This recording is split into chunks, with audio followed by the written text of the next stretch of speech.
I guess I wonder what is it that you see? Because I know you've got a lot of projects that you've looked at. How could you integrate into your platform? So what is it that you think the early adopters, the folks who are already in Web3 consideration phase, what are the differences between the thoughts that those folks might have versus what somebody who is that mass adoption that we kind of talk about so much, yet it seems like we're a little bit early for that. Yeah, so it's different paradigm shifts between or different thought processes between these two people. The first one is people who are already in Web3. More often than not, they're invested in a particular coin, and unfortunately, the ones who are very rarely have a open mind to discuss alternatives. And there's a reason for that. It's because they financially invested in this particular project. So any criticism of it or even any feedback to improve on it sometimes gets responded to badly because it feels like you're attacking this thing I've invested in.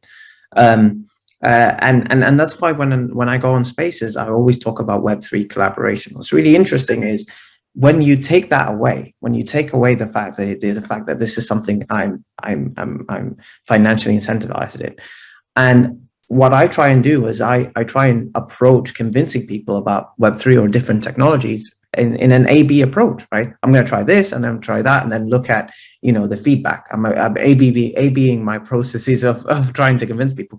So when I find someone who's very attached to this particular technology, and then I approach it from the way of, look, interoperability benefits both you and I, because through Metcalfe's law, the users of the network squared is a value. So if we're able to bridge these two networks together, then both you and I win, because now the value of our whatever we're holding both go up squared, right?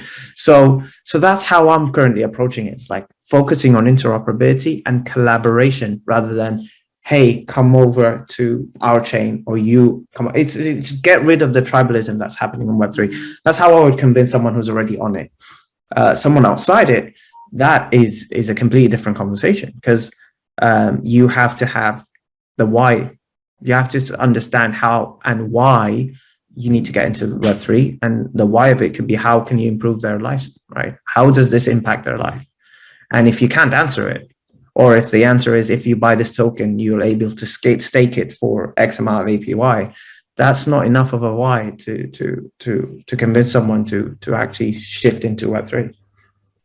Yeah, well, it sounds like a big part of that is someone in the consideration phase. Yeah. They probably have they identify one way or another, whether that's through their wallet or through their community.